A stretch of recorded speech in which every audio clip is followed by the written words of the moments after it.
자, 오늘 재직 세미나로 이 시간 함께 나누고자 합니다. 재직이 그 모든 직분을 받은 분들, 장로님, 권사님, 안수집사님, 서리집사님을 뜻하는 단어입니다. 사실 그 청년들도 직분을 받을 수 있는데 되게 잘 안 받으시려고 하더라고요. 30살 넘으면 받을 수 있는데 안 받으려고 하셔서 드리기가 좀 그렇고요. 근데 이제 이름은 재직이라고 이야기하지만 사실 우리 부서에서 맡은 역할들이 있거든요. 사실 청년들 중에서도 리더 역할을 하고 또 임원 역할을 하고 여러 가지 맡은 일들이 있습니다. 오늘 재직 세미나는 그 하나님께서 부르신 그 리더로 부르신 사람들을 위한 메시지를 준비했습니다. 제가 만나는 가장 지혜로운 리더십 강의가 있는데요. 제가 들어본 강의 중에 제일 좋은 강의인데 책으로 나와 있어요. 헬리나 우엔 신부님의 예수님의 이름으로라는 리더십 강의가 있습니다. 제일 좋은 책인데요. 강사로 모시고 싶으나 이미 돌아가셔가지고, 강사비가 비싼 게 아니고요. 이미 돌아가셔서 모실 수는 없지만 오늘은 그 책의 내용들을 바탕으로 여러분과 나누고 싶습니다. 궁금하신 분은 꼭 읽으시면 좋습니다. 책이 아주 얇아요. 아주 얇습니다. 예수님께서 공생애를 시작하시기 전에 광야에 이끌려 나가셔서 3가지 시험을 치르신 것 기억나시죠? 하나님을 섬기기 위해서 리더로 부르심을 받았는데 우리도 그냥 그 일을 감당할 수 있는 건 아닌 것 같아요. 점검해 봐야죠. 내가 준비되어 있는지. 예수님도 점검하셨잖아요.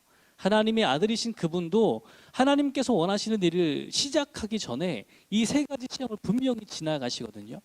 우리도 뭔가 하나님을 섬기려고 할 때 내가 맡은 자리에서 부르심을 받아서 목자로 섬기고 서역 부서에서 무언가를 섬겨 나갈 때 예수님이 겪으셨던 이 3가지 시험의 일들은 우리에게 늘 찾아오는 시험이 됩니다.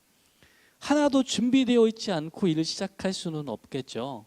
그래서 이 시험의 이야기를 가지고 헬리나 오웬이 나누어주는 통찰을 함께 받아가기를 원합니다. 첫 번째 시험은 이런 거래요. 오늘 본문은 마태복음입니다. 근데 계속 제가 같이 읽을 거라 미리 읽진 않았어요. 마태복음 시험 본문 4장 지금 2절에서 4절 말씀 같이 띄우면 첫 번째 시험 내용을 함께 읽도록 하겠습니다. 2절부터 2, 3, 4절의 말씀입니다. 시작. 40일을 밤낮으로 금식하신 후에 줄이신지라 시험하는 자가 예수께 나와서 이르되 내가 만일 하나님의 아들이거든 명하여 이 돌들로 떡덩이가 되게 하라. 예수께서 대답하여 이르시되 기록되었을 때 사람이 떡으로만 살 것이 아니요 하나님의 입으로부터 나오는 모든 말씀으로 살 것이라 하였느니라 하시니 아멘. 예수님께서 성령에 이끌려서 마귀한테 시험을 받으러 광야로 나가셔서 40일을 밤낮으로 금식하신 후에 배가 고프셨어요. 그럼 그때 제일 필요한 건 뭘까요? 먹을 거가 필요하겠죠. 40일을 굶었으니까요. 예수님께 제일 필요한 거는 먹을 것과 마실 것이었을 것 같아요. 사단이 시험을 던집니다. 예수님께서 이제 하나님의 능력을 행하셔야 되는데 첫 번째 시험은 정말 지금 배가 고프니까 그 앞에 광야에 돌은 많을 거 아니에요. 떡은 없어도. 그 돌을 뭘로 바꾸면 돼요? 떡으로 바꾸면 모든 게 해결이 되는 상황이 됩니다. 그 의미가 무엇이냐면 놀라운 일들을 행하라 이렇게 보는 거 말고요. 여기서 말하는 의미는 우리 생활 가운데 정말 필요한 거를 딱 만나거든요. 정말 필요한 걸 딱 만나요. 그러면 그거를 하라는 유혹에 빠지는 겁니다. 앞에 일이 있으니까 이거를 해결하라 라는 유혹을 받는 거예요. 이게 뭐가 잘못된 걸까요? 우리가 지금 가지고 있는 문제가 배고픔이면 배고픔을 해결하라 라는 유혹을 던진 거거든요. 근데 이게 왜 문제가 돼요? 이게 왜 시험일까요? 앞에 있는 문제를 해결하라고 이야기했는데 이게 왜 도대체 시험이 되는 걸까요? 예수님은 여기에 대해서 뭐라고 대답하시냐면 4절 말씀처럼 사람이 떡으로만 살 것이 아니요 하나님의 입으로부터 나오는 모든 말씀으로 살 것이라 하였느니라 대답하세요. 신명기 8장 3절 말씀이죠. 하나님의 입으로부터 나오는 말씀, 그것이 우리를 살리는 길이라고 이야기를 하시는 거예요. 이 이야기를 바탕으로 생각했을 때에 이것이 가지고 있는 유혹의 내용들을 추측을 해볼 수가 있습니다. 우리도 목장에서 선교지랑 연결돼 있잖아요. 근데 대부분의 선교지가 좀 후진국들과 연결이 되어 있어요. 그래서 가서 하시는 사역들이 정말 그들에게 필요한 것들, 빵이 없는 곳에서는 빵을 만들어주는 일들을 하고 있고, 취업이 안 되는 곳에서는 일자리를 만들어주는 비즈니스 미션을 하고 있습니다. 그러면 그걸 보는 우리도 마음이 너무 좋고, 그런 일들을 통해서 하나님의 이름이 높여지는 게 너무 감사해요, 사실. 근데 어떤 위험성이 있냐면, 그러니까 우리도 그랬죠. 미국 선교사님들이 우리나라에 와서 할 때 이곳에 제일 먼저 필요한 게 교육이니까 학교를 세우고 병원을 세웠거든요. 그게 너무 감사한 일이고 중요한 일이었어요. 근데 문제는요, 그러니까 선교사님들이 와서 무언가를 줄 수 있을 때는 괜찮아요. 근데 만약에 우리가 그 유럽이나 일본이나 우리보다 조금 더 생활 수준이 높은 나라에 가서 선교를 하기 시작했을 때가 조금 문제가 되는 거예요. 우리보다 발전된 곳에 가면 할 수 있는 게 별로 없어요. 유럽에 가면 사회복지 체제가 우리보다 훨씬 더 잘 돼 있으니까, 세금을 많이 내니까 우리가 도울 수 있는 게 별로 없어요. 선교가 정말 실질적인 도움만을 채워주는 쪽으로 가기 시작했을 때 그게 안 되면 문제가 생기는 거예요. 정말 우리가 필요한 것들을 줄 수 있는 사역을 하다가 이 사람이 그게 필요가 없는 거예요. 아니면 내가 줄 수 있는 능력이 안 돼. 그러면은 사역을 하는 사람 입장이 당황스럽고 어렵습니다. 할 수 있는 일이 없는 것처럼 느껴지기 시작을 하는 거예요. 열심히 선교지에서 선교를 하는 동기 목사님들이 계시는데 저는 볼 때마다 되게 제가 되게 작아져요. 저렇게 활동을 하시는 걸 보면 와, 저 목사님은 정말 대단하다. 어떻게 저렇게 사역할 수 있지? 정말 뭐 생각하지 못한 여러 가지 활동들을 많이 하세요. 와, 어마어마하다. 몸이 막 몇 개인가 이걸 어떻게 다 하지? 라고 생각할 정도로 열심히 하고 계십니다. 근데 그 사역을 할 수 없을 때, 줄 수 있는 게 없을 때 생각하는 사람들 되게 무력하다고 느끼게 돼요. 도와줄 수 있는 게 없다고 생각될 때. 우리는요, 교회에서 이런 생각들을 하게 되는 것 같아요. 교회 와서 리더로 세워지면 뭘 할 수 있을까? 적절한 능력이 있는가? 라는 기준으로 보게 됩니다. 네. 우리 찬양 팀장으로 세워놓으면 찬양을 얼마나 잘할 수 있는가? 우리 교회를 얼마나 뜨겁게 찬양하게 만들 수 있는가? 호산나 대장으로 세워놓으면 얼마나 단원들을 모집할 수 있는가? 막 약간 이런 그 기능적인 일들로 하나씩 하나씩 보기 시작을 하는 거죠. 우리도 모르게 그렇게 되어 가는 것 같아요. 근데 그렇게 뭘 할 수 있는가라는 이름으로 보기 시작을 하면 그 부작용들이 좀 생겨나기 시작을 합니다. 얼마나 잘할 수 있는가를 자꾸 보다 보면 교회에서 원하는 거는 일을 잘하는 게 아니거든요. 하나님께서 원하시는 것은 일을 잘하는 능력을 원하시는 게 아니에요. 하나님께서 원하시는 것은 말씀에 순종하는 거거든요. 근데 우리는 그걸 착각하는 경향이 생기는 거예요. 바로 앞에 있는 당면한 문제를 해결할 수 있는 능력을 가지고 있는가라는 이야기를 자꾸 묻는 겁니다. 우리들 속이는 일들이죠. 교회에서 있다 보면 당연히 더 잘하는 것, 그걸 더 아름답게 만들어줄 능력, 다 사실 이게 우리 동일한 마음이 아닐까요? 찬양대를 하고 있으면 가끔씩 서 있을 때 그 근심이 있을 때가 있죠. 우리 파트에서 운 잡아주는 사람이 그 주에 없어. 그 막 온갖 마음의 불안함이 듭니다. 내가 무슨 소리를 들을지도 되게 불안하고, 가끔씩은 그 뒤에서 불안하잖아요. 그러면은 그 차례대로 서 계시면 앞 사람은 뒷소리가 들리거든요. 맨 뒤에 분은 안 들리겠지만 앞 사람은 뒷소리가 들려요. 그래서 뒤에서 불안하면 나도 따라가요. 슬 따라가게 되면 그쵸, 지휘하신 집사님이 불안하시겠죠. 예, 마음이 불안한 거예요. 잘하는 사람이 한 명 있으면 얼마나 마음이 편하겠어요. 찬양대에 있을 때 어떻게 하세요? 저분은 노래를 좀 하나? 이렇게 옆에다가 잘하면 이렇게 데리고 오고 싶다, 꼭 모셔오고 싶다, 이런 생각들 하게 되거든요. 찬양팀도 비슷해요. 악기 연주하다 보면 우리가 좀 소리가 좀 비는 것 같아. 좀 칵 채워졌으면 좋겠는데 저분 악기 좀 하나? 이런 마음으로 한 번씩 모셔오기 시작을 합니다. 이거 당연한 거예요. 이상한 게 하나도 없어요. 그렇게 모셔오는 거거든요. 근데 교회가 이분이 무엇을 할 수 있는가, 뭘 잘하는가, 교회에 보탬이 되는가, 이런 눈으로 보기 시작하면 문제가 생기는 거예요. 그게 교회의 핵심이 아니잖아요. 그죠? 섬기다 보면 그건 당연한데, 근데 문제는 그게 핵심은 아닌 거예요. 예수님께서 겪으셨던 첫 번째 시험은 그런 내용입니다. 성취로 사람을 판단하려는 게 있어요. 뭐 잘하는지 물어보고, 너 이거 잘해? 우리 교회 와. 못하는 사람은 어디 가요? 못하는 교회 가야 되나요? 야, 이 참, 이 참. 하나님께서 원래 부르실 때 오히려 예수님께서 찾아가셨죠. 마음이 깨어진 사람들, 그 상황들 가운데에서 예배를 드리러 나갈 수 없는 사람들을 예수님께서 찾아가 주셨어요. 그들도 하나님의 백성인데 하나님께 나오는 길을 제대로 밟을 수 없는 사람들을 찾아다니셨거든요. 그 사람들을 통해서 놀라운 일들을 하시는 거예요.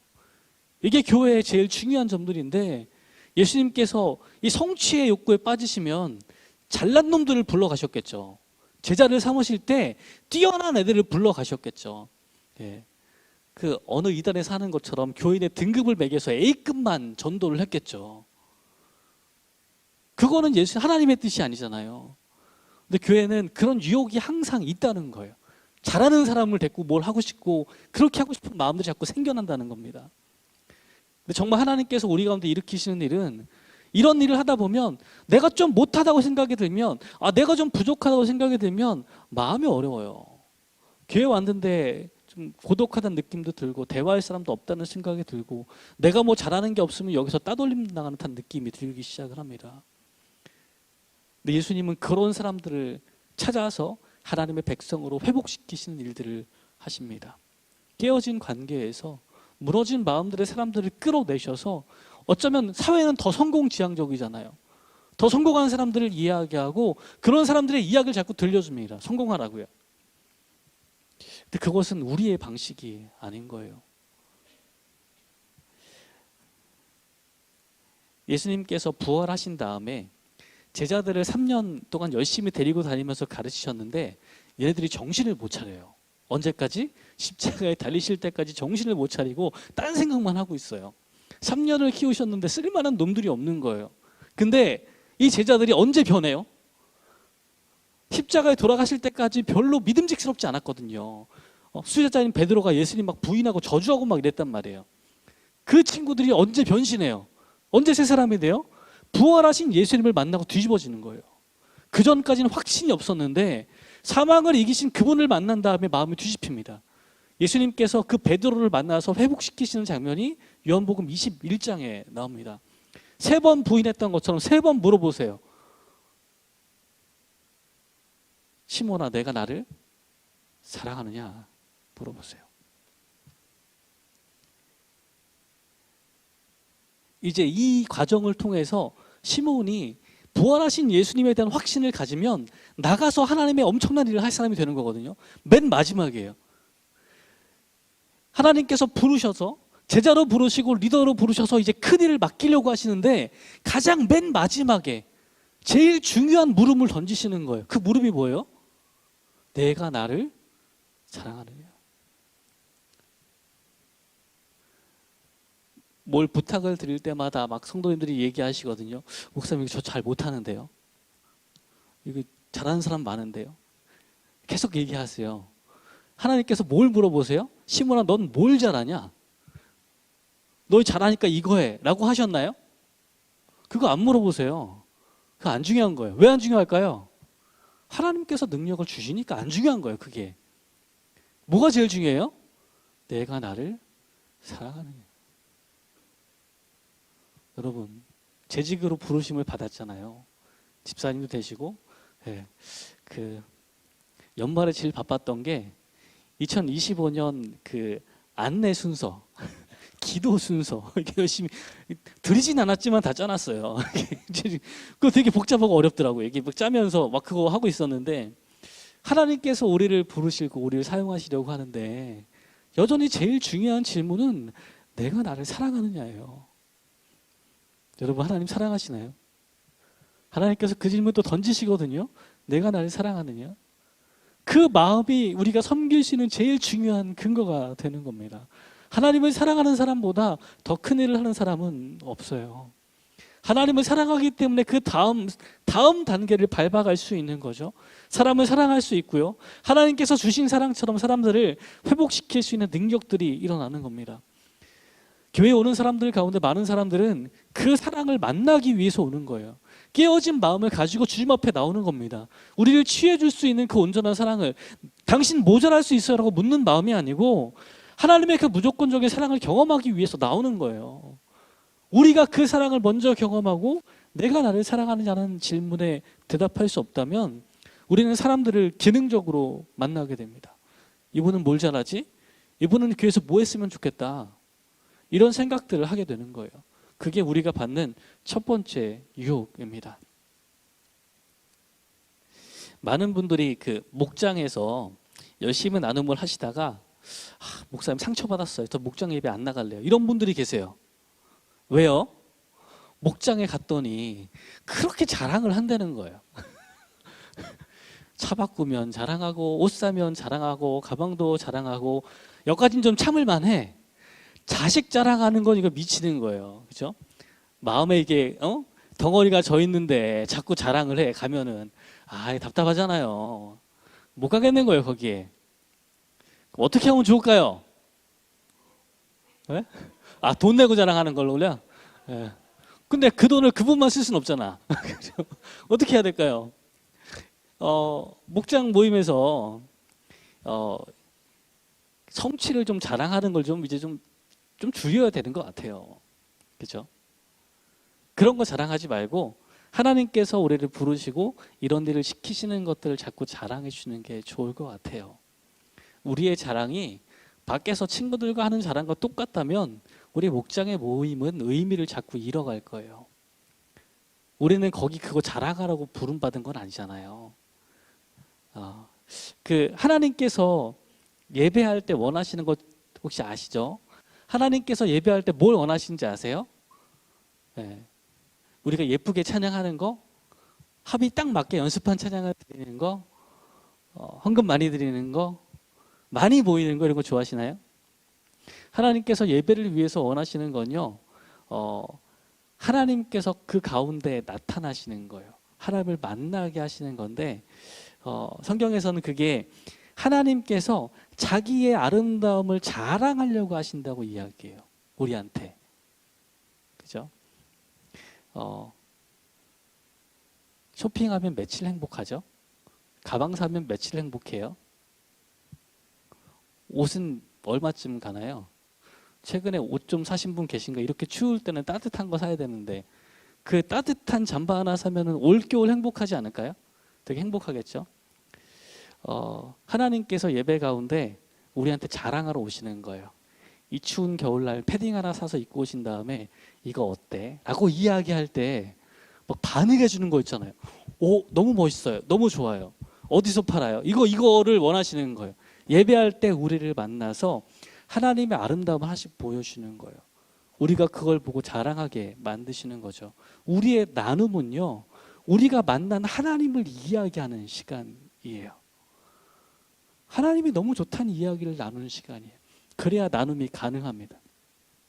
내가 밖에서 뭐 샀어요. 내 자랑하지 말고 우리가 뭘 가지고 왔어요. 이런 자랑에 멈추지 마시고 하나님을 자랑하는 시간이 돼야 목장 예배가 살아나는 거예요. 네, 그 성취가 우리에게 끝없는 유혹이 됩니다. 내가 하는 걸 자랑하든 애들이 하는 걸 자랑하든 누군가를 그렇게 보든 이게 다 우리가 넘어야 할 첫 번째 시험이 되는 겁니다. 이거를 벗어나기 위해서는 어떻게 하면 좋을까요? 우리 헬리나 신부님은요, 기도하래요. 그 중에서 묵상 기도를 권하십니다. 이런 유혹을 위해서 하나님 앞에 깊이 잠겨 있는 시간들을 통해서 우리가 하나님과 얼마나 사랑하는 관계에 있는지를 자꾸 느끼게 되면 그런 성취에 눈이 자꾸 돌아가지 않는다고 이야기하는 거예요. 안 부러워요. 남자들과 여자들 차이가 있죠. 저희는 약간 신발에 대한 수집욕이 약간 차이가 있잖아요. 남자들이 신발을 모으는 건 신으려고 모으는 게 아니죠. 조던을 모으는 이유는 전시하기 위해서 모으는 거예요. 신는 게 아니거든요. 여성분들은 신발을 신으시기 위해서 모으시잖아요. 때에 맞춰서 신기 위해서. 저희는 재테크고요. 예? 여성분들은 재테크가 아니잖아요. 용도가 다르잖아요. 그러니까 이제 뭐 그런 걸 보면서 어떤 거에 대한 욕심을 내는가, 부러운가 부럽지 않은가. 뭐 신발이 막 100개 있으면 200개 있으면 부러운가요? 남자들은 그게 신을 용도면 별로 부럽지 않아요. 신발 한두 개 있어도 별로 불편하지 않아요. 하나도 불편하지 않아요. 예. 근데 이제 우리 사랑하는 여성분들은 계절마다 옷장을 한 번씩 열어보시잖아요. 입을 옷이 없고 또 필요한 옷이 또 한참 있어야 되잖아요. 그런 거를 겪다 보면 우린 다른 거죠. 그러니까 누군가는 부러워하지 않는 게 있는 거예요. 내가 관심이 없는 건 하나도 안 부럽습니다. 우리의 관심이 하나님 안에 잠겨 있을 때 다른 게 별로 안 부러워요. 그 사람이 얼마나 좋은 집에 사는지 별로 부럽지 않습니다. 얼마나 좋은 차를 타는지 별로 부럽지 않아요. 관심이 거기 없으니까요. 근데 교회 왔는데 계속 차 얘기만, 차 바꿀 때가 된 거죠.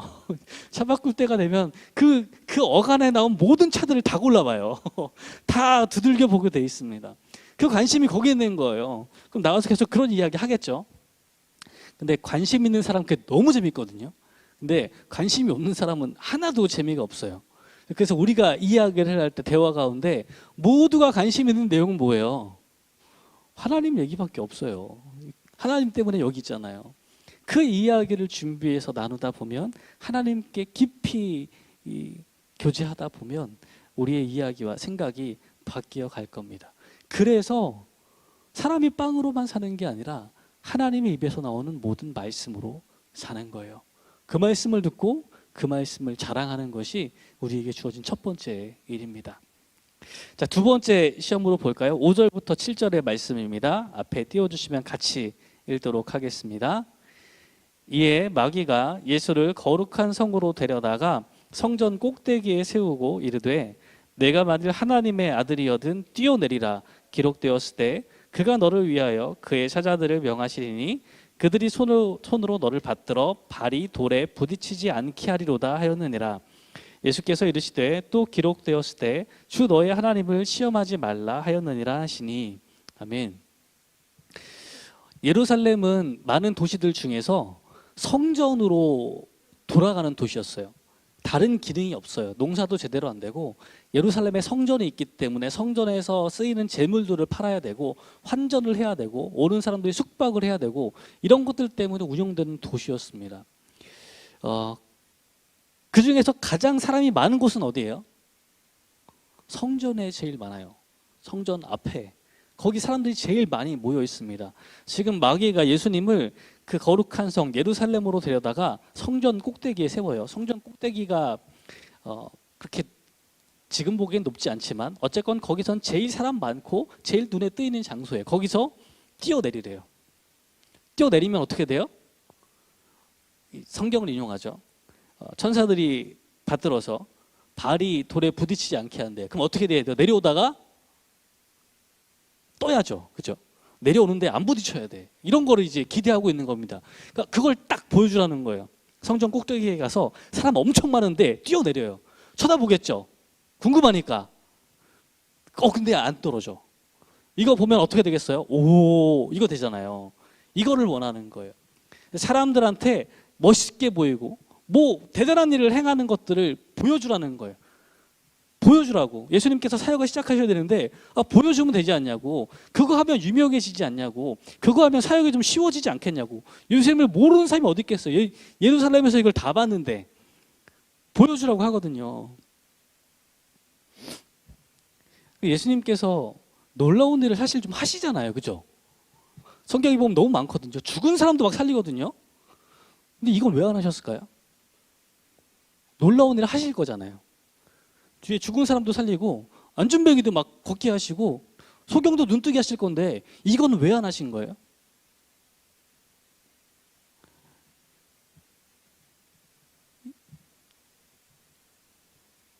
왜라는 이유가 다른 거예요.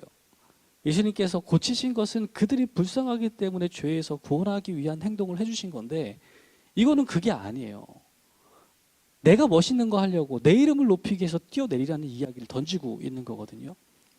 사역할 때 그런 유혹을 많이 받습니다. 목회자들 중에서는 그런 꿈을 가진 분들도 있어요. 수만 명 앞에서 설교하는 꿈들을 가진 분들이 있습니다. 어릴 때 뭐 간증됐던 분들도 그런 목사님들이 많이 계셨어요. 수만 명 앞에서 집회하는 내용들을. 근데 약간 순서가 뒤바뀐 거죠. 하나님의 말씀을 더 많은 사람들에게 전하고자 하는 이야기는 맞는 것 같아요. 근데 그게 수만 명을 이제 경기장에 모아놓고 설교하는 꿈이라고 생각을 한다면 약간 앞뒤가 바뀌어 있는 상황이 됩니다. 사실 다니엘 기도회 같은 데는 수십만, 수백만이 되겠죠. 놀라운 일이에요. 근데 그게 꼭 전해야 할 말들을 전하기 위해서 세우는 거는 맞아요. 그죠? 하나님께서 그 마음 주시겠죠. 누군가에게 그 이야기를 전하기 위해서 그 자리에 세워주신 사람도 분명히 있을 건데, 근데 마음가짐이 다른 사람들도 있을 수 있겠죠. 거기는 정말 너무나 많은 사람들에게 이야기를 할 수 있고 이제 명성을 가질 수 있는 자리니까요. 겉으로는 잘 모르지만 그 마음을 주님은 아실 거예요. 무엇을 하려고 하는지, 우리가 어떤 유혹을 받는지 자꾸 이야기할 겁니다. 목회자들은요, 사실 담임 목회자가 된다는 것은 약속이거든요. 그 교회 교인들과 약속하는 거예요. 내가 남아있는 모든 시간들 가운데 이 교회를 섬기기로 약속을 하는 거예요. 근데 한국교회 세태는요, 큰 교회에서 담임 목사님을 청빙할 때 담임 목사 경력을 요구하는 교회들이 있습니다. 당회 사역을 한 경험이 있어야 되는 거예요. 경력이 풍부한데 당회 사역의 경험이 필요한 거예요. 또 그럴 만한 이유들이 있기도 합니다. 그런데 문제는 그 목사님을 빼앗기는 교회는 담임 목사님을 뺏기는 상황이 되거든요. 그럼 어떻게 설명을 해야 되죠? 그런 이야기들을요. 어떻게 이야기할 거예요? 이런 일들이 심심찮게 너무 자주 있다 보니까 지방에 있는 중대형 교회에서 서울에 있는 대형 교회로 옮기는 일이 심심찮게 일어납니다. 힘든 미국 사회에서 개척교회를 하시다가 그 교회를 내버려두고 한국으로 들어오는 경우는 더 많습니다. 어떻게 설명을 해야 돼요?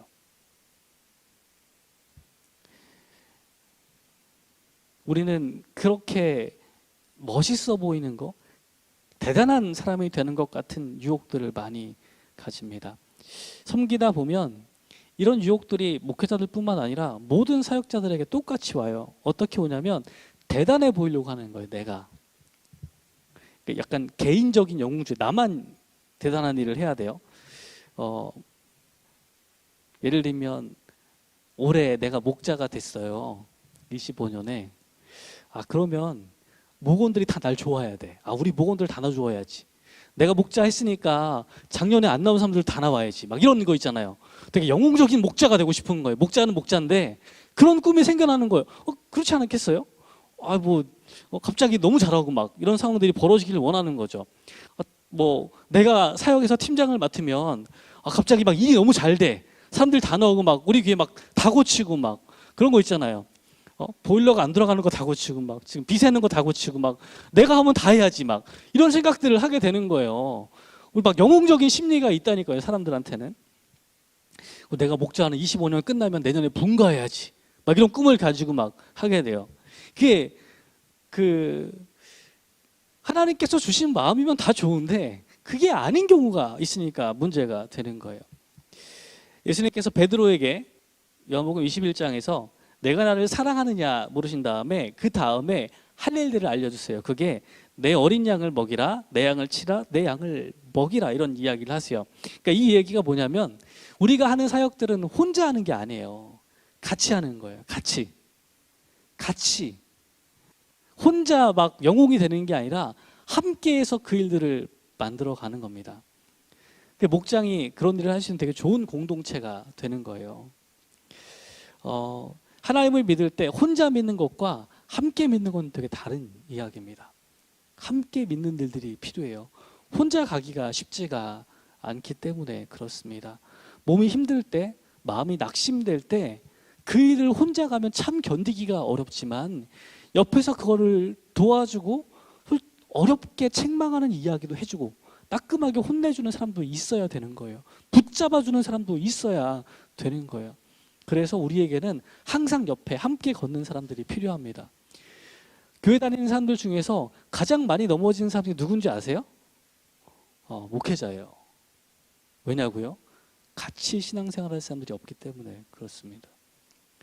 꼭 그런 건 아닌데 한국교회 구조가 성도들과 거리를 막 가깝게 하기보다는 멀리 하는 경향으로 목회자를 두는 경향이 있어요. 그래서 힘들 때 위로받기가 어렵습니다. 성도들한테는 티를 낼 수가 없는 거예요. 그런 구조로 걸어오다 보니까 목회자들에게는 그 어려움을 나눌 동료 목회자가 꼭 있어야 되는 거예요. 안 그러면 무너질 때 잡아줄 수 있는 사람이 없습니다. 성도들에게 말하기가 되게 어려운 구조예요. 근데 사실 이건 좀 바뀌어 갔으면 기대합니다.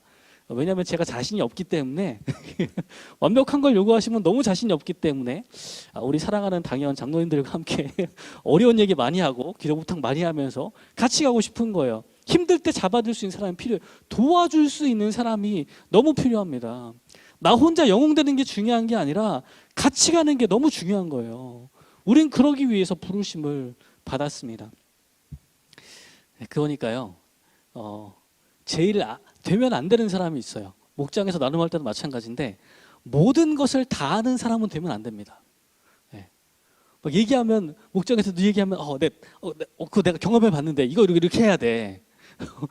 얘기하는 것마다 대답해 주시는 분이 있거든요. 이상하게 다 아는 분들이 계세요.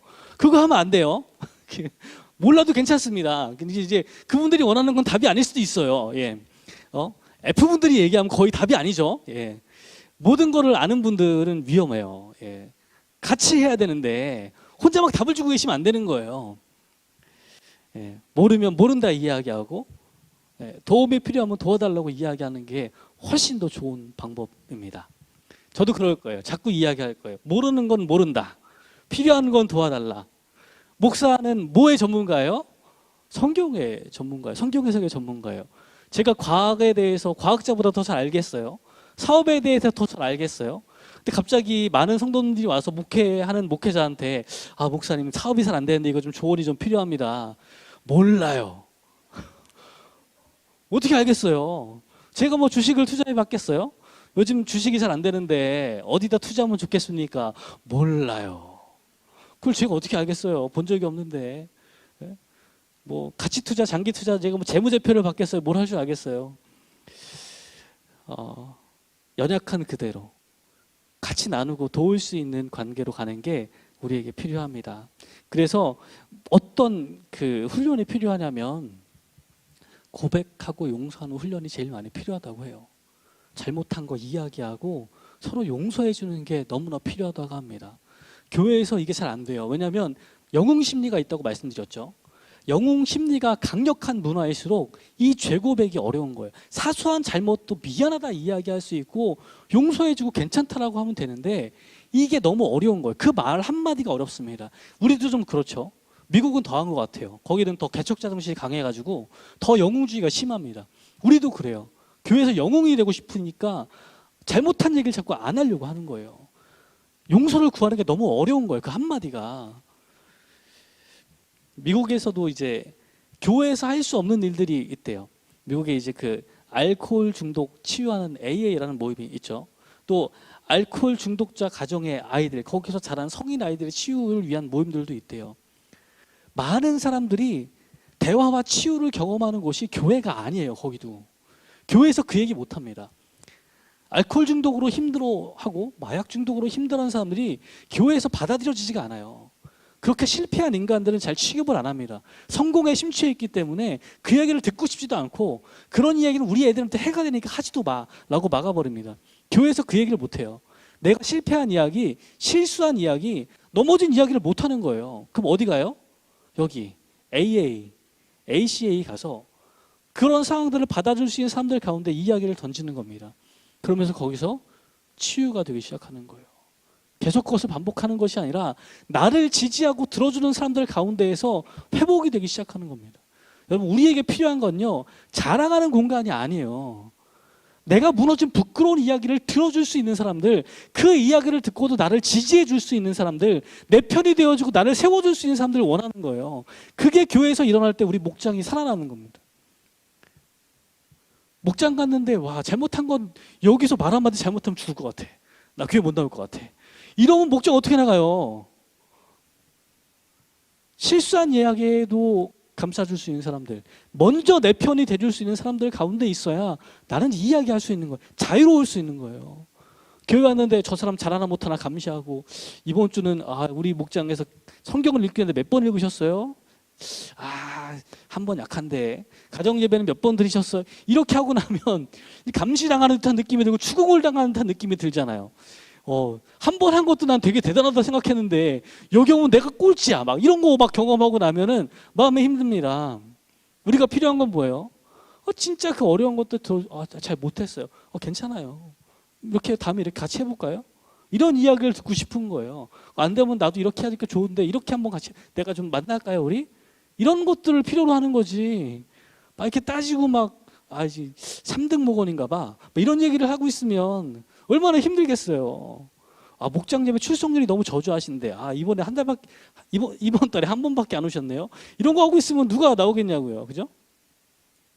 우리는요, 진짜 힘든 얘기를 나눠줄 사람이 필요합니다.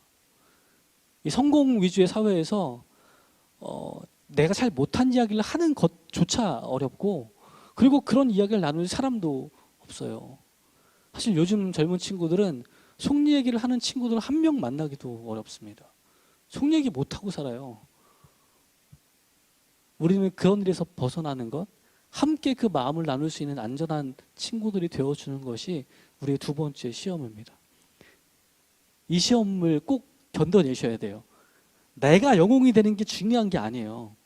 저도 그러고 싶어요. 여러분이 막 우리 목사님 너무 좋아. 괜찮아요. 안 좋아도 괜찮아요. 별로라도 괜찮아요. 그냥 좀 힘든 얘기 같이 할 수 있는 사람이면 너무 좋겠어요. 제가 아무리 유명해져봤자 저기 방송에 나오겠어요? 별로 좋아하지도 않아요. 방송에 나오면 신경 써야 될 게 너무 많아요. 자꾸 저희 아내가 유혹하는 게 있는데, 여보 좀 머리도 좀 심어보면 좀 어때? 여러 가지 유혹을 저한테 던지거든요. 그래서 제가 극렬히 반대하고 있어요. 생긴 대로 살라고 주셨는데 왜 자꾸 이렇게 2차적인 창조를 원하시냐고 자꾸 얘기하는데, 그게 중요하겠어요. 근데 그런 거 하는 사람들은 중요하잖아요. 영웅은 또 잘생겨야 되나 봐요. 전 별로 관심이 없어요. 대신에 힘든 얘기할 때 들어줄 수 있는 사람이면 전 참 족할 것 같아요. 여러분이 하나님께 나아갈 때 막히는 문제들과 어려운 문제들 가운데에서 이야기할 사람이 필요할 때 들어줄 수 있으면 전 충분한 것 같아요. 우리 목자분들이, 우리가 생각하는 분들, 섬기는 분들이 그런 마음일 때 우리에게는 더 많은 사람들이 함께 할 수 있는 그런 그릇이 될 수 있다고 생각이 됩니다. 자, 세 번째 시험으로 넘어갈까요? 8절부터 10절까지의 이야기입니다. 8절 말씀부터 보이실 때 같이 읽을게요. 마귀가 또 그를 데리고 지극히 높은 산으로 가서 천하만국과 그 영광을 보여 이르되, 만일 내게 엎드려 경배하면 이 모든 것을 내게 주리라. 이에 예수께서 말씀하시되, 사탄아 물러가라. 기록되었을 때 주 너의 하나님께 경배하고 다만 그를 섬기라 하였느니라. 아멘. 이 말씀은 해석이 여러 가지가 있어요. 지금 드리는 해석은 리더십과 관련된 해석이라서 이 해석만 맞다고 생각하실 필요는 없는 거예요. 지금 이 시험 구절 자체가 여러 가지 방식으로 해석은 됩니다. 근데 나우엔 신부님의 이야기는요, 이 세 번째 유혹을 힘에 대한 유혹이라고 생각하게 하셨어요. 천하만국과 그 영광을 내게 주리라. 권세에 대한 유혹, 힘을 가지라는 그 유혹들입니다. 기독교 역사의 되게 큰 아이러니는요, 지도자들이 이 힘을 추구했을 때 기독교가 무너지는 거예요. 부패하기 시작하는 거예요. 정치적인 힘이나 군사적인 힘, 경제적인 힘, 이런 것에 굴복했을 때 문제가 시작됩니다. 90년대 젊은 청년들에게, 기독교 청년들에게 제일 뜨거운 이슈였던 것은 이제 고지론이라고 불렸던 김동호 목사님의 이야기였어요. 그때 이야기는 고지론은 그 크리스찬 청년들이 가장 그 높은 곳에 고지를 선점해서 큰 영향력을 드러내는 것에 대해서 목사님이 지지하는 발언을 많이 하셨거든요. 많은 청년들이 그런 이야기를 듣고 자랐고 그때 그런 이야기를 가지고 또 좋은 선례가 되었던 기독교 실업 이제 집사님들이 또 그런 얘기를 하시면서 많이 도전이 됐었어요. 근데 이제 시간이 지나면서 반대 이야기가 나오기 시작을 하는 거죠. 그때 또 양심 냉장고 이경규가는 뭐 그런 거 했었거든요. 그래서 이제 4차로에서 2차로 가는데 정지선을 지켜야 되잖아요. 근데 사실 앞에 있는 2대만 지키면 뒤에는 묻지도 못하고 그냥 지키는 거예요. 그죠? 그래서 그 앞차처럼 살아가는 거죠. 맨 앞에 서서 거기 딱 쓰면 뒤에는 어쩔 수 없잖아요. 지켜야 되잖아요. 그러니까 이게 고지론의 이야기인 거예요. 사회적으로 그런 리더십이 돼서 딱 그런 일들을 지키는 모범을 보이고 살면 다들 그렇게 살아갈 수 있지 않겠나라는 이야기를 듣는 겁니다. 그런데 이 이야기의 위험성은 우리가 힘을 가진 자리에 올라가려고 하는 데서 문제가 생기기 시작하는 겁니다. 그 과정들을 묻지 않는 거예요. 힘을 가진 그 자리에 올라가기 위한 중간 과정에 대한 이야기가 빠져 있는 겁니다. 그리고 영웅주의에 매몰될 가능성이 상당히 커지게 되는 거예요. 교회가 힘을 가질 때 십자군 전쟁을 벌입니다. 교회가 힘을 가질 때 마녀 재판을 시작하는 거예요. 교회가 힘을 가질 때 인디언을 노예 삼는 겁니다. 이게 다 하나님의 이름으로 자행되는 일들이에요. 무서운 일들이 벌어지는 겁니다. 고지론은 좋은데 그 사람이 하나님의 뜻대로 하지 않고 그 가진 힘을 자기 멋대로 오용할 가능성이 너무 높은 거예요. 교회에서도요, 이상하게 큰 영향력을 미치는 자리들을 탐내기 시작하셨어요. 네. 장로교는 제일 중요한 안건들은 당회를 통과하게 되어 있습니다. 장로님들로 구성된 당회를 통과하게 되어 있어요. 그럼 교회의 큰 방향성을 결정하는 일들을 누가 하게 되어 있는 거예요? 담임 목사와 장로님들, 당회 구성원들이 하게 되어 있어요. 그래서 그 자리를 막 요구하시는 거예요. 그 자리가 너무 중요해지기 시작을 하는 거죠. 어떻게 하면 좋을까요? 그 일들을 힘을 나눠 갖는 거죠. 우리 교회도 원래 운영위원회로 열심히 운영이 되고 있었잖아요. 지금은 장로님들이 뽑히셔서 당회를 구성하고 있지만 우리도 장로님들이 각 부서를 맡고 계시고요. 각 부서에서 회의한 내용을 가지고 올라오시기로 했어요. 이제 올해부터 당회 하기 전에는 무조건 각 부서에서 회의할 겁니다. 예배부서에서는 예배부에서 다 모여서 회의하시고 안건을 다 수렴하시고 오실 거고, 교육부는 교육부대로 다 모여서 안건을 가지고 올라와서 그 이야기를 대표하는 일들을 해주실 거예요. 마음대로 하는 것이 아니고 그 이야기를 듣고 어려운 것들을 고충을 모아서 그 이야기를 해결하는 노력들을 하기 위한 자리에 서실 겁니다.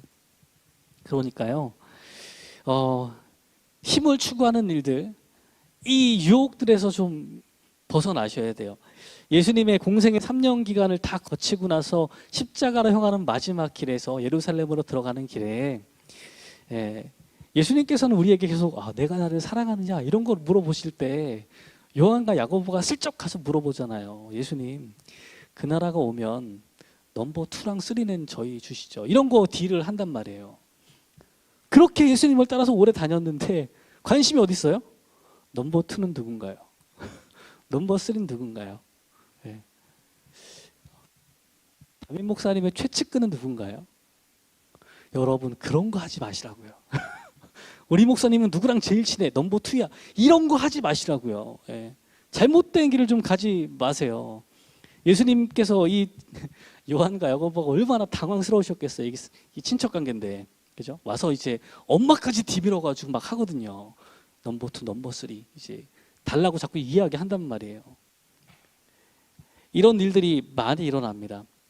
근데 요한복음 21장 18절에 예수님께서 베드로에게 이야기하세요. 21장 18절 말씀에 내가 진실로 진실로 내게 이르노니 내가 젊어서는 스스로 띠띠고 원하는 곳으로 다녔거니와 늙어서는 내 팔을 벌리리니 남이 내게 띠띠우고 원하지 아니하는 곳으로 데려가리라 이야기하거든요. 여러분, 우리가 추구하는 거는 우리 마음대로 통제하고 사람들을 움직일 수 있는 힘이 아니에요. 권력이 아니고요. 사실 믿음의 성숙함은 이렇게 드러나는 거예요. 그전까지는 우리가 원하는 사역들을 하다가 나이가 들고 성숙해지면 어떻게 되는 거예요? 내가 원하는 사역이 아니라 나를 필요로 하는 사역에 끌려다니는 거예요. 이게 베드로가 보여주는 삶입니다. 가장 성숙했을 때 가장 많은 것들을 할 수 있는 가장 지혜로운 시기에 끌려다니는 거예요. 성경이 말하는 리더십의 길은요, 올라가는 길이 아니라 십자가를 향해 내려가는 길입니다. 팀원일 때는 아무 말 막 다 할 수 있거든요. 우리 찬양팀에 이것도 있었으면 좋겠어. 이건 이렇게 할까요? 저건 저렇게 할까요? 하다가 리더가 되면 어떻게 돼요? 그 말을 못해요. 왜냐하면 안 되는 이유를 다 알고 있어. 그래서 그 전까지 막 얘기할 수 있는데 책임을 지는 자리에 딱 올라가면 이게 왜 안 되는지 알아요. 이 말을 들어주면 무슨 문제가 생길지 않으니까 그거 말 못하는 거예요. 자기 마음대로 할 수 있어요? 안 돼요. 네. 장로님이 되셔서 각 부서를 딱 맡게 되시면 이 부서에서 요구하시는 거예요. 이렇게 장로님 이렇게 해주세요. 여기서도 이렇게 얘기하거든요. 이거 다 들어주실 수 있나요? 못 들어줘요. 미안한데 들어줄 수가 없어요. 다 따져서 보다 보면 그 중에서 제일 나은 걸 어떻게 만들어 가야 되는 부담감이 생기는 거예요. 이게 리더십이죠. 내가 하고 싶은 대로 하는 게 아니라 다 들어서 가장 좋은 거를 해야 되는 거예요. 그리고 예수님께서 얘기하시는 거예요. 가장 좋은 거는 네 맘대로 다니는 게 아니라 원하는 대로 불려 다니는 거예요. 저 이제 여러분들이 불러주실 때 목회 계획서를 요구를 하셔가지고요. 어떤 목회를 하고 싶은지 쓰라 그러셨어요. 네. 기억나시나요? 네. 제가 뭐라고 썼는지 기억이 안 나시죠? 저 그렇게 써놨어요. 그 전에는 계획이 좀 많이 있었거든요. 이런 목회도 하고 싶고 저런 목회도 하고 싶고. 근데 담임 목회를 지원하면서 많은 걸 버렸어요, 사실. 왜냐하면 개척할 거면 그거 하면 되거든요. 제가 계획했던 걸 하면 되는데 다른 교회 청빙이 돼서 부임한다는 건요, 내가 하고 싶은 목회를 하는 게 아니에요. 이미 여기에 뿌려져 있는 씨앗들이 있고 교회가 가고 싶은 방향성들이 있습니다. 그리고 하나님께서 불러 모으신 이 성도들을 통해서 하고 싶으신 일이 있어요. 그러면 저는 그거 하는 거예요. 끌려가는 게 맞는 거예요. 제가 하고 싶은 거 하는 게 아니고 하나님께서 이 공동체와 이 지역에서 하고 싶은 일들을 보여주시면 그거를 하는 게 맞는 거예요. 이해되시죠? 여러분, 신앙이 깊어질수록 성숙할수록 내가 하고 싶은 일은 적어지는 게 맞는 거예요. 하나님께서 우리에게 보여주신 일들을 따라가는 게 훨씬 더 중요합니다. 보여주시면 그거 하는 거예요. 불러주시면 그거 하는 거예요. 그래야 우리가 이런 유혹 가운데에서 벗어날 수 있어요. 힘을 가지고 싶은 이유. 이 사람 이거 시키면 되겠네. 이 사람 저거 하라고 이 사람 저거 하라니까 이렇게 시키면 교회가 잘 굴러가겠네. 이거 하고 싶거든요. 근데 그게 유혹이에요. 권력을 가지고 싶은 유혹이죠. 내가 이게 우리 팀장 하면 이거 바꿔야지. 이거 다 없애버릴 거야. 이게 유혹이에요. 하나님께서 불러주시는 것, 우리에게 하라고 말씀하시는 거기에 순종하는 것이 제일 좋은 길입니다. 그러기 위해서는 하나님의 말씀에 귀 기울이래요. 성경에 귀를 기울이래요. 왜냐하면 사람들은 늘 실수하거든요. 많은 분들이 자기 신앙에 대해서 되게 자신감을 가지고 계시거든요. 내가 어릴 때부터 이렇게 배웠다고. 근데 그 어릴 때부터 배운 게요, 저도 어릴 때부터 교회를 다녔거든요. 오랫동안 교회를 다녔는데 그게 그냥 그 교회의 전통이에요. 그 교회. 네.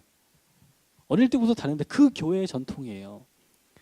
그게 성경에서 나왔는지 아닌지는 별로 생각을 안 해보고 열심히 믿었던 것 같아요. 나를 형성한 신앙의 형태가 있는데 그게 통성기도기도 했고 철야기도기도 했고 그렇게 자랐어요. 그렇게 경배와 찬양을 따라다니면서 자라고 그렇게 자랐는데, 그럼 그게 신앙의 전부냐고 묻는다면 그건 아니에요. 그죠? 우리는요, 우리의 신앙을 성경 말씀에 비춰서 확인해야 돼요. 내가 믿는 게 하나님 말씀에 맞는지를 확인해야 되는데 많은 분들이 그걸 게으르신 거예요. 내 신앙이 성경적인가를 확인하시는 게 아니라 방송 이것저것 듣다가 어떤 목사님이 말씀하시면 그래 그거지. 막 적으시고 그 유명한 목사님 말씀하셨는데 이렇게 하라 그러더라. 그분도 실수할 수 있거든요. 신앙을 거기다 세우시면 안 돼요. 제가 말하는 말도 마찬가지예요. 성경을 따지고 보셔서 우리의 신앙이 성경 안에 서 있어야 되고 예수님의 말씀 가운데 서 있어야 흔들림이 없습니다. 근데 그것을 누구 목사님의 말씀, 내가 자랐던 교회의 이야기, 그 전통이 대부분 유익하긴 한 건데요. 근데 성경과 잘 안 맞을 때도 있어요. 성경보다 그게 앞서면 안 되는 거예요. 그 다음으로 와야 되는 거죠. 안 그러면 우리는요, 다른 사람들을 받아들일 여력이 없는 거예요. 우리 교회는 서로 다른 신앙적인 전통에서 자란 분들이 모이거든요. 어릴 때 다닌 교회가 달라요. 신앙의 그런 전통들이 다르단 말이에요. 모이면 뭐가 중심이 돼야 돼요? 하나님의 말씀이 중심이 돼야 돼요. 다른 많은 것들을 포용할 수 있는 그 말씀이 중심이 없으면 나랑 신앙의 색깔이 다르면 배척하게 되는 겁니다. 그분들도 하나님을 따라왔는데 경주들에 갔더니 문턱이 높더라. 여기는 적응이 안 되더라. 왜요? 우리가 전통을 중시할 때, 내가 배웠던 방식들로만 하려고 할 때 그 사람은 하나님의 말씀으로 평가하는 게 아니고 이 교회의 전통들이 싫어서 못 들어오는 거예요. 우리가 다시 새롭게 가기를 원한다면 우리는요, 그런 것들을 내려놓으셔야 돼요. 하나님께서 말씀하신 대로 끌려가 주셔야 돼요. 저도 여러분에게 말씀드리지만 제가 틀릴 수도 있어요. 그럼 사랑하는 우리 장로님들과 얘기해 주세요. 저도 바로 잡아가야죠. 말씀에 따라 가야죠. 그래서 계속 듣고 제일 좋은 길들 가는 거예요. 힘으로 여러분들을 끌고 가는 게 아니라 하나님의 말씀에 듣고 같이 가는 그 길을 갈 때 우리들이 세워지는 그 길들을 정말 잘 감당할 수 있을 거라고 믿습니다. 말씀을 정리하고자 합니다. 3가지 시험에 대한 이야기를 들었죠. 하나님께서 우리를 리더의 자리로 불러주셨어요. 그게 집사의 자리이기도 하고 우리가 사역하면서 부르심을 받은 교사의 자리이기도 하고 찬양대와 찬양팀의 자리이기도 합니다. 그 가운데에서 우리에게 오는 그 시험들을 하나님께서 원하시는 방식으로 예수님께서 마주치셨던 것처럼 우리도 이겨내기를 원합니다. 하나님 보시기에 쓰기 참 좋은 사람, 이 3가지 유혹 가운데에도 이겨낼 수 있는 분들이 돼서 2025년에 하나님 보시기에 제일 쓸만한 사람, 하나님 제일 많이 사랑하는 사람들로 우리가 쓰임 받기를 주님의 이름으로 축원합니다. 아멘.